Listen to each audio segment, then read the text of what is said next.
Okay, now let's talk about a huge turn in technology. The first feature film that was in sound, presented as a talkie, was The Jazz Singer. Came out in October 1927. So again, before this, it was just purely like music, you know, funny cartoon characters, you know, jumping around, a lot of physical comedy.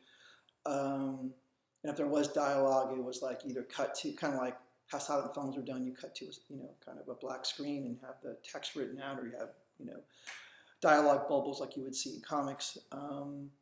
But suddenly now you can put sound on films. Huge. Okay, so let me tell you about a man you may have heard about named Walt Disney. And between 1920 and 1922, Walt Disney worked at the Slide Company, soon renamed as the Kansas City Film Ad Company, which produced cutout animated commercials. He's an ad guy. They were able to bring some innovation to the company, but the person who ran the place wasn't really into, you know, trying to really do experimental stuff. So Disney, often at home, would experiment with animation in his garage and just tried and worked out a lot of techniques, which eventually became revolutionary.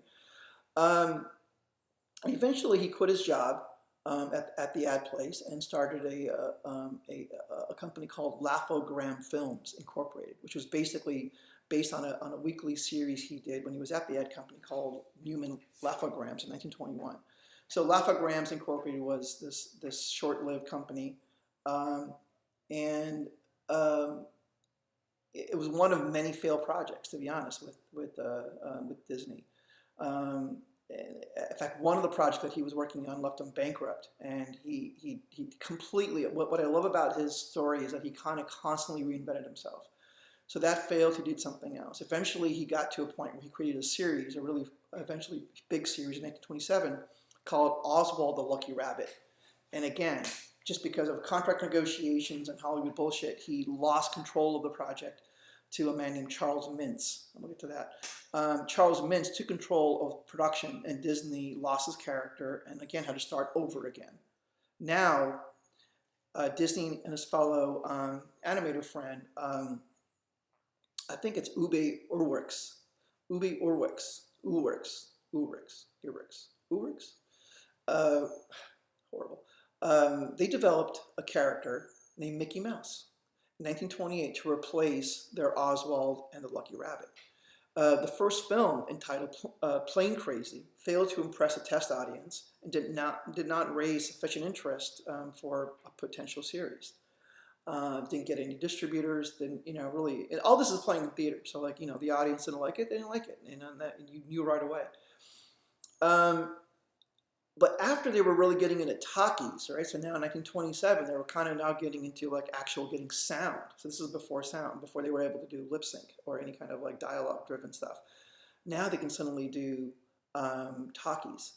And Disney he was on the verge of making a new Mickey Mouse cartoon, which was called The Galloping Gaucho. And he went to work on a new version of Mickey Mouse, which would launch the series in a much more big, convincing, huge, substantial way. And that film became known as Steamboat Willie, which debuted in November of 1928. This film became monumental in success, popularity, financially, and it soon suddenly put Mickey Mouse on the map and / Disney. And I think I would say Mickey Mouse is still the most popular cartoon character in the history of cartoons, the history of animation in general. Like, I think animation is bigger than just cartoons. I think it's a bigger pool. I would say Mickey Mouse is one of the most popular characters across the board, actually. If you've never seen Steamboat Willie, seriously, I don't even know what rock you've been living under, but just watch this.